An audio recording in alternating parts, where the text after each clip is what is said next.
Oh, yeah! Hey, and on to another episode of Spare from the Past. We're finally talking about TNA Final Resolution from December 2008 because submission finding this because when I spun it, I had JP on that last episode when I spun it, he was like, which Final Resolution are you going to talk about? Because there was two in 2008, so I had no idea about because apparently they wanted to switch things up and change the pay-per-views so they had two in the same year. I don't know quite why, but it's a simple one, but I've got Richie here. Richie, how's it going? Sorry, I mean, glitched at the wrong second there. I'm back. I'm back here. Yeah, I had to ask you the last second. I'm like, shit. I realized, like, shit. I hope I watched it. Oh man. And you're like, oh, piece of fire. Oh, thank God. we could do it with the other ones. I had seen it. It's been a while, but Yeah. so it's off my memory. But yeah, glad of this one. Yeah, don't name the pay-per-views twice in 1 year. That's silly. Just come up with a different name. Yeah. But as I always like to start off, I always like to do it on this day segment. So on December 7th, 2008, when this happened, the number one movie at the box office was Four Christmases. The number one song was Live Your Life, T-Up by T.I. featuring Rihanna. The number one album was I Am Sasha Fierce by Beyonce. And then because this is a TNA pay-per-view, the WWE champ at the time was Edge. The World Heavyweight Champion at the time was John Cena. And the Ring of Honor Champion at the time was Nigel McGuinness. Yeah. But we're going to jump straight into this. And the first match that I had on the card was the Feast of Fire match, which is one of those match types which I still don't quite understand the rules of. It's basically a complicated version of Money in the Bank, where you've got to climb these. Yeah, it's Money in the Bank, but also but then, I've never understood it from the perspective of like, why would you potentially want to fire like a kind of top talent just randomly? I don't know. Why would you want to take that gamble? But yeah, I don't know. It's just I can't remember if Russo was in charge this time, but he did like things on. He's always been fascinated with things on poles. So this is probably one of those times. So yeah, but the people we had in this match we had Carryman, Hernandez, Homicide, Jay Lethal, Alex Shelley, Chris Sabin, BG James, also known as Road Dogg, I believe, remember that right. Consequences Creed. We talked about him on the other TNA when we did earlier. Cute Kip, which is Billy Gunn, which why he went by the name Cute Kip, I don't know. Jimmy Rave, Lance Rock, Sanjay Dutt, and Shark Boy. Like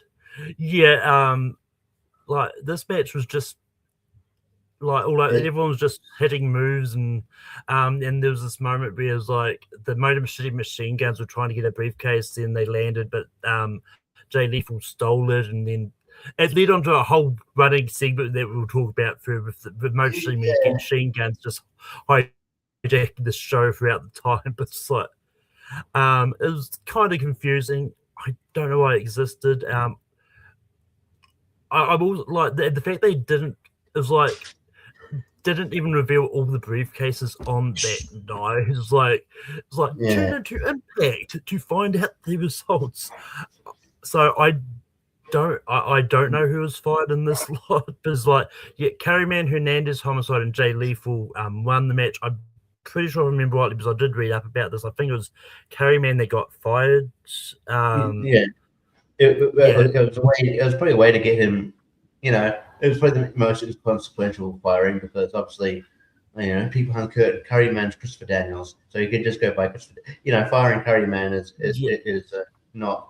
It's no big deal. He can just go by Christopher Daniels. So but he's like, no. But I do remember him getting like carried out of the building.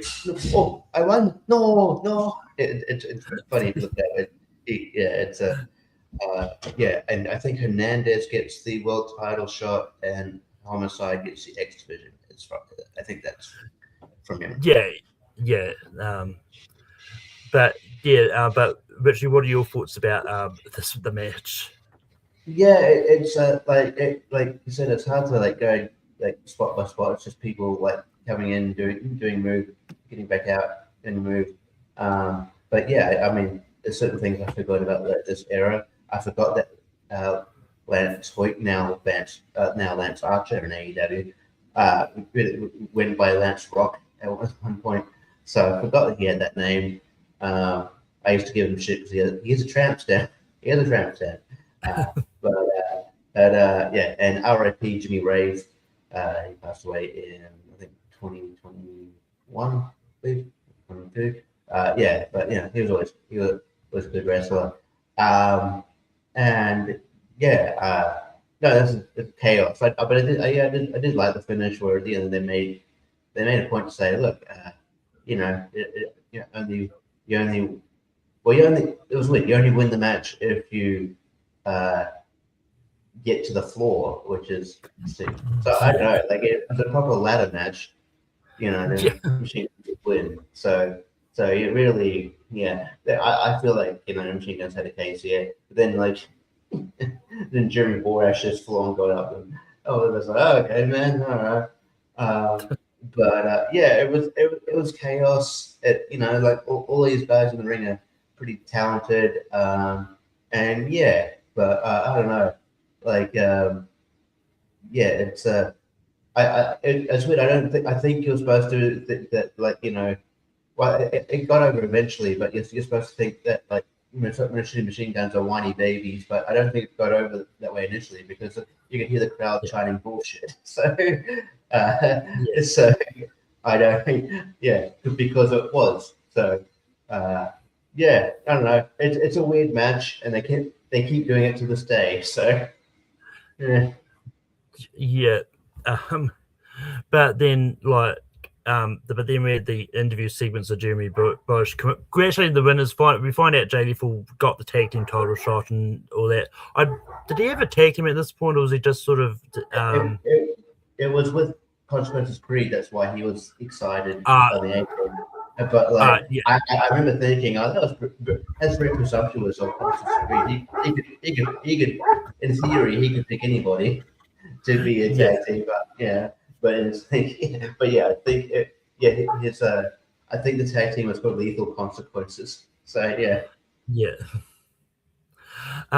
but then after that we had an interview segment with Lon interviewing Sharmell and the Beautiful People, which god damn, this promo was annoying. It was long, and I guess they implied that I don't know if you remember, but they probably confused if you didn't remember this, but I think that they're implying that they're on the phone to Sarah Palin.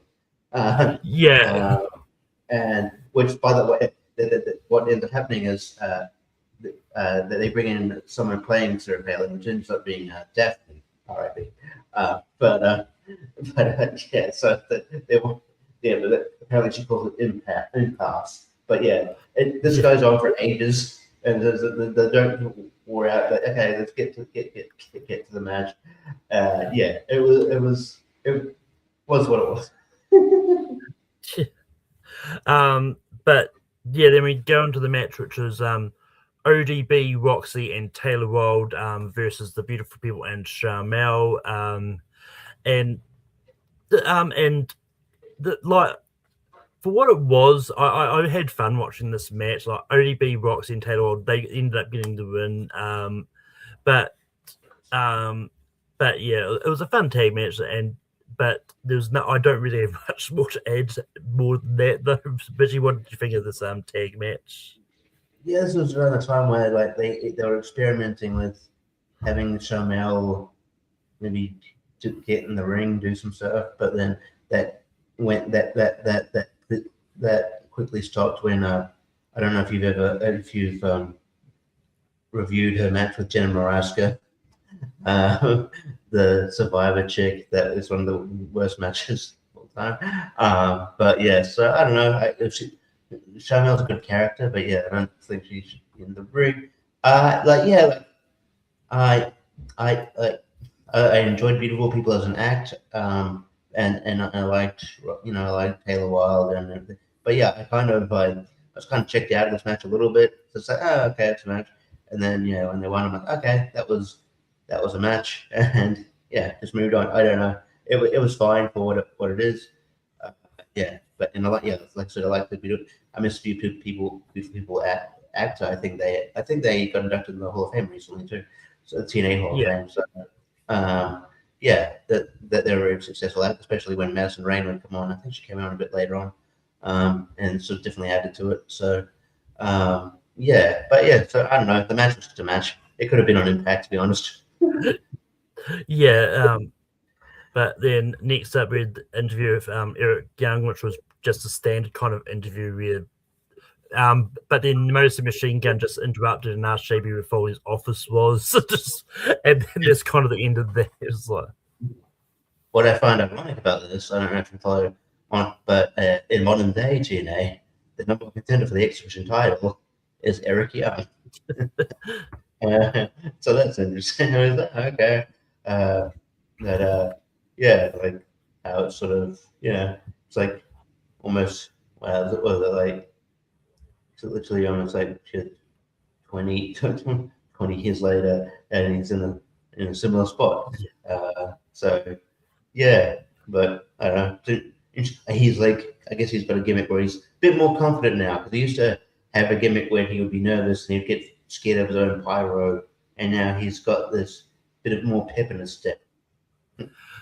But yeah, and it's funny because I'm pretty sure in between both these TNA ones, he went to WWE for a bit. Yeah. But both the TNA runs, he did go to WWE. He was Insanity, and yeah, fortunately, it didn't do a hell of a lot on the main roster, which was disappointing because Sanity was a great team in NXT. But yeah, they didn't know how to use them at all in main roster. Disappointing. I feel like if he came up in in the Triple H era, maybe they would be used more. But yeah, it's one of those things. Yeah, but then we go into the match, which was Eric Young defeating Sheikh Abdul Bashir for the X Division Championship. Sheikh Abdul Bashir is better known as Sean Davari in WWE. You might know him best now as the guy who one of the many people who tries to stop fights between wrestlers. It's like, oh, there's Davari, there's Hurricane, there's. But yeah, I mean, I thought the match itself, was pretty fun, and it felt like the last TNA pay per view that I talked about. Feels a couple pay per views ago. It was like it was the debut of Sheikh Abdul Bashir, but yeah, I mean, I felt like for an extent, like it's basically the cruiserweight type match, and I thought the match itself was a lot of fun. And then after the match, Bashir attacks Eric, and the referee tries to steal the title, which Jim Cornette cuts him off. But Richie, what did you think of this match? I thought it was pretty good. It's one of those like sort of Abdul Bashir had one of those sort of like gimmicks of a bygone era where he's a heel just because he's foreign. But like it was all right. I felt like the main story was between like Sheikh Abdul Bashir and Shane Saul, the referee. So yeah, like obviously he and the whole storyline was like, hey, we'll put you in the match, but you got to call it down the middle, and he didn't really because like Sheikh Abdul Bashir goes to cheat. Shane Saul just kicks him off the rope, gets the pin, and then they get into a fight where Shane Saul, I don't know, I guess when he gets mad, his leg twitches. That was weird. I'm like, why are you having a seizure when you're getting mad? But yeah, and then she beat him up, and then when it came out. But yeah, I felt like I felt there was a lot of matches where it felt like it was setting up for more important pay-per-views. It didn't feel, and so like this didn't feel like as big a pay-per-view as it probably should have because they're clearly setting up for other things down the line. But yeah, like I mean, the match itself was fine, but I don't think it got into that second gear. But then next up we had the match of Christy Hemme defeating Awesome Kong by DQ. And Awesome Kong, and like this is basically the notes I had. Like Awesome Kong dominated this match, like until Christy hit her for DDT, which caused Kong's manager to interfere, causing a DQ. Is like the fact that a DDT is enough for their manager to think, oh no, she's in trouble. Yeah, I hated to say it, so I'm like, why? Like, what? It's like you couldn't just do a clean finish. What more? Why can't you just do a clean finish on Awesome Kong and Christy Hemme? This feud must continue. Like Awesome Kong has beaten some of the best women in the company or in women's wrestling, and she can't beat Christy Hemme because Christy Hemme did a DDT. That was just silly. And then they were just fighting the whole time. And like this is a way. Like there's a way to challenge. I like Christy Hemme. She's cool. I think she comes across. She's very charismatic. Comes across as a nice person. I think she kind of found her footing as a manager or like a ring announcer. I don't know. Like that this championship match could have gone to someone who could have a decent match with her, and maybe but like I don't know. Don't do a nerdy. Don't you make a Awesome Kong look weak when she needs help, but when she needs saving from Christy Hemme, who's not a trained wrestler. That was ridiculous. Yeah. But yes, I don't really have much more to say about this match. It's just, and yeah, it's just one of those weird ones where it's like they could have just had Awesome Kong squash Christy Hemme and they'll be fine. Like, yeah, like well, she gets in a couple of moves and that's fine. But you don't need to have something at her man to save her or whatever. Or you could have a couple of hope spots, where she gets the 2 count. But yeah, like at the end of the day, like does it really matter if Christy Hemme gets pinned? No. Yeah. But then next up, we just had a standard interview segment with Jeremy Borash interviewing Kurt Angle for the main event. It was standard. He was talking about it went to this weird analogy about hunting. It was weird. He's being creepy, and yeah, I don't know. It was very creepy, Kurt. This time.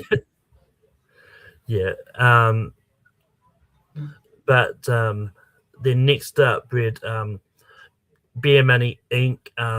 Defeating Abyss and Matt Morgan for the World Tag Team Championships. The match kind of took a little bit to get started with Beer Money continuously trying to escape the match the whole time, but once the match actually got started, it was pretty good, and just the fact that Beer Money cheated to win with the brass knuckles, I think was the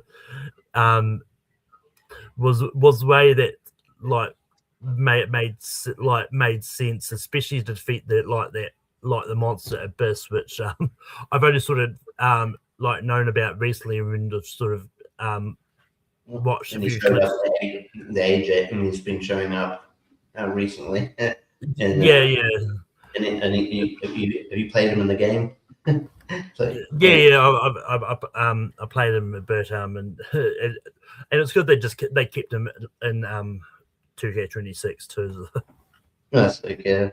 I thought this match was this match is fine. I think it took a while to get going, but I didn't mind. Like it was short lived, but I didn't mind Matt Morgan and this tag team.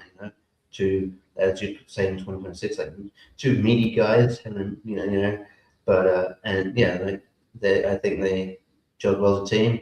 I think that Beer Money weren't long as a tag team when this show was on, so they were just sort of finding their footing. They didn't really even have their proper music yet. They were just sort of they were just experimenting. So, but yeah, you could tell there was potential there, and yeah, I think they struck gold by putting these two together.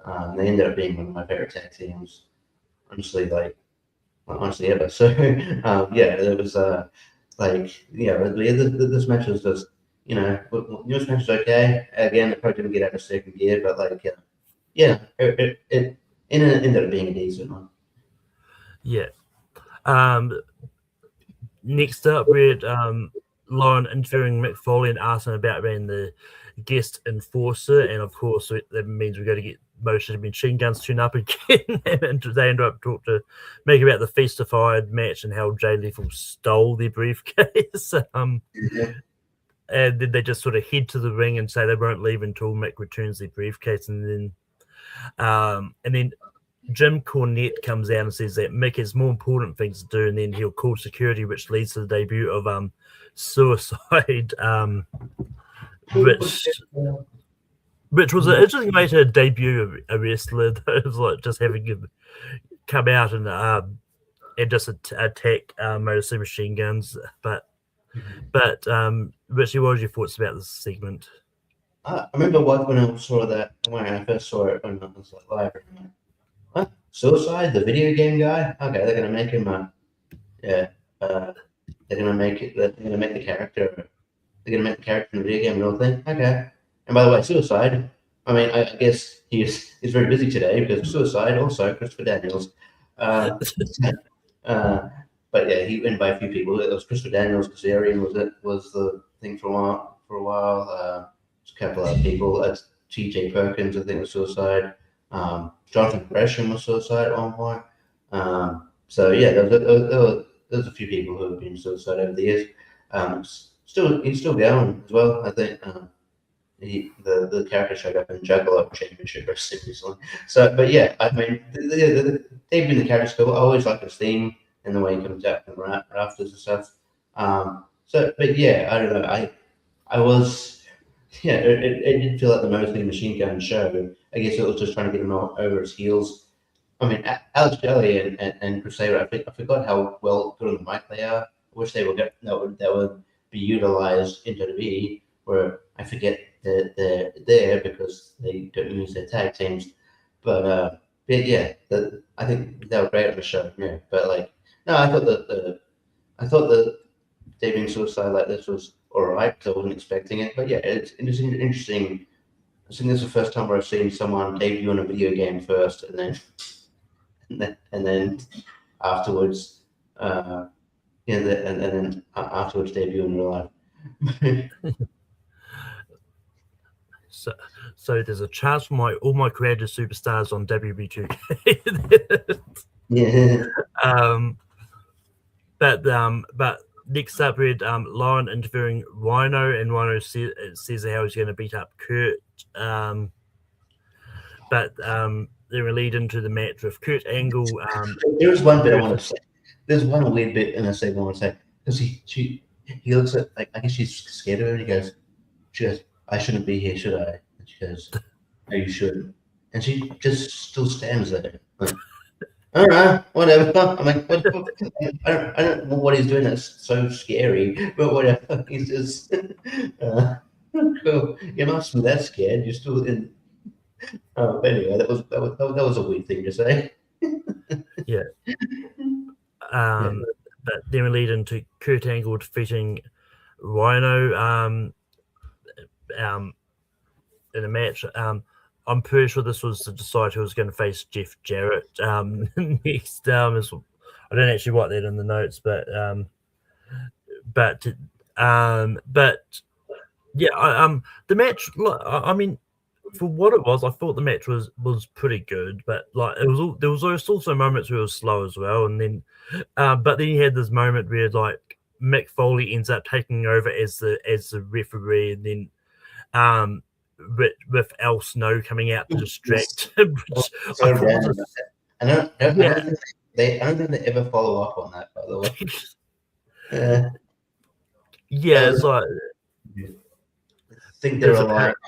they're relying on you knowing that they have history, which is a very niche thing. They were tag champions for like a week, I think, and then and Mick Foley always takes piss out of him in his comedy. And I think I read up about this because I think this is around the time Mick Foley did a book, released a book, in which it said some stuff about Al Snow or something. yeah. I mean, they didn't explain it very well in the commentary on why Al Snow was coming in, but it's like it was a stupid way to finish this match. But yeah, Richie, what are your thoughts about Kurt Angle versus Rhino? I thought the match was good, but the thing is, I didn't think the outcome was ever in doubt because they're really looking ahead. Like you weren't gonna not get the Kurt Angle Jeff Jarrett match. So I felt bad for Rhino here because it's like no one thought he's gonna win. It kind of took you out of it when you're like how it's so predictable. But yeah, I thought it was good. But sort of the story of the show, I don't think it got to that next level necessarily. But like there was some like decent spots there. Especially there was like one moment where Rhino just went for a power bomb and just slammed his and then kind of lifted him back and slammed his face into the turnbuckle. It was pretty gnarly. Wasn't expecting that. But yeah, it was fine. It was a good match. But yeah, it was a way to get to the Jeff Jarrett match. They could have just done the Jeff Jarrett match. Yeah. But then we had Lauren interviewing the main event Mafia and asks how Sting will feel if he loses his belt because of them, and like Sting, it was just this basically thing like Sting was saying like he trusts these guys and all that, and it was just there wasn't really much of note for me to bring up. Yeah. Anything I'll say is like, man, Lauren is earning her keep. She's in like every second segment. Yeah. But then we had JB interviewing the TNA frontline, asking if they can trust Team 3D, which Bubba Ray gets really upset about and gets in his face like, of course they can trust me. But Bubba Ray getting upset, I don't know that I've never that's unlike him. Yeah. So yeah, it was just one of those things. And I don't know. They always do this "can they coexist" thing. It's just, and it didn't. I mean, spoiler alert, that didn't factor into the match at all. Yeah. Yeah, no, I was actually about to mention is like they spend up this whole thing like trying to build up this like trust thing. Is like, yeah, that's not they're not going to touch on that in the match. But then we get into the match, which is the main event Mafia, which is made up of Booker T, Kevin Nash, Scott Steiner, and Sting, defeating the TNA frontline, which is AJ Styles, Team 3D, which is Brother Ray and Devon and Samoa Joe, in an 8-man tag team match for the TNA Championship, which I thought it's a unique idea to do an 8-man tag match for a single title.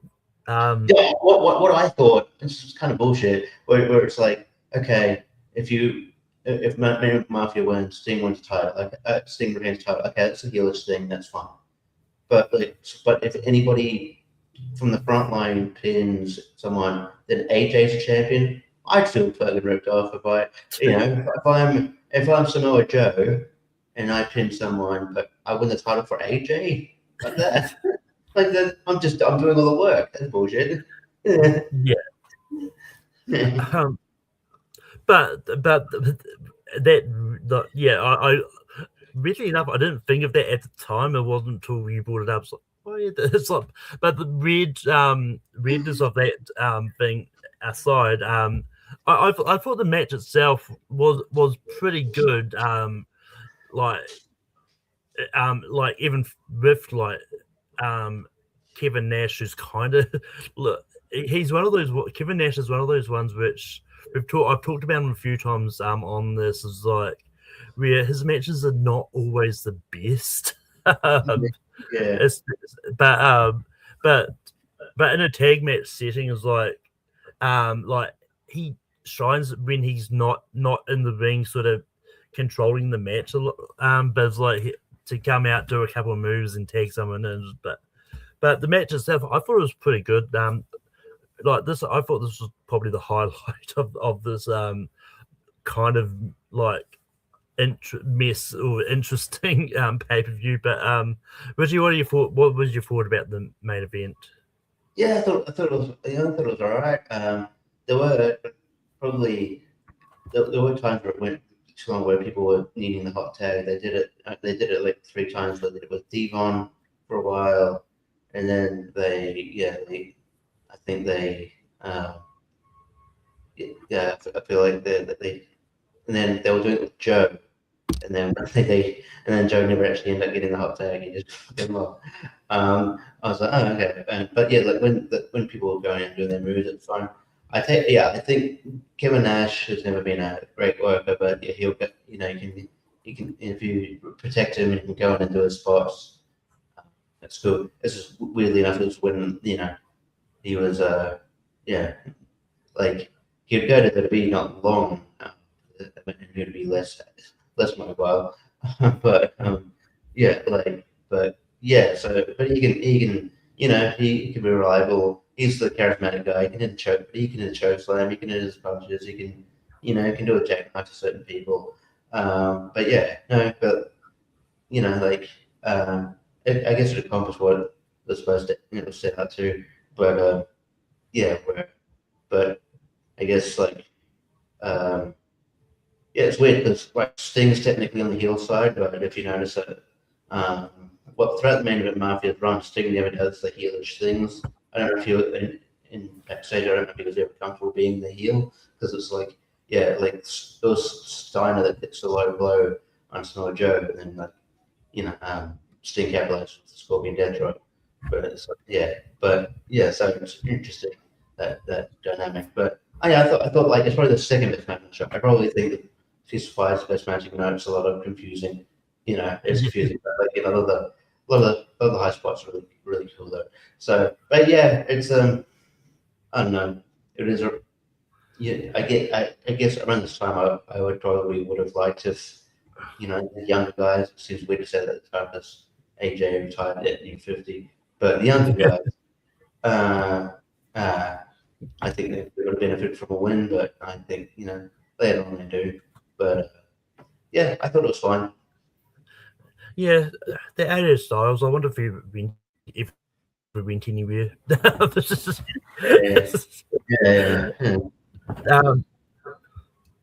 But yeah, no. Like overall, it's this is like when because I knew some of these people were always in TNA, like AJ Styles, Samoa Joe, and that were in TNA. I had no idea Scott Steiner was ever in TNA until I found out. I looked at the line a lot. This when I spun this, like he had a couple of runs actually. yeah. Mm. But like overall, I thought the hot pay-per-view it was fun for what it is. Like, and even though how annoying it got, I did think the whole the running storyline of Motor City Machine Guns being upset was fun to. But so I'll probably give it like 3.5 out of 5. Like there's a lot of fun moments. There wasn't a lot of like duds. There was just a few weird finishes in that. But Richie, what did you think about the pay-per-view overall? Yeah, I might go slightly lower, but like I'm not like much lower. I didn't hate the show. I just thought it was didn't feel like a show that was treated with much importance. Maybe like it was like clearly building up to more, anticipated shows, some of the matches, but nothing other than maybe the Chris Yemi, Awesome Kong match was like really like bad or anything. It was fine. But it's I don't know. It was all right. But so I'd probably go with probably I don't know, like 3. I think 3 sounds all right. Yeah. But if that's the end of Swift Passes this week, I'm going to bring up the real. I'm going to bring up the reel and spin it, it kind of looks like a pale version of Pac-Man. Yeah, that's a lot of shit on.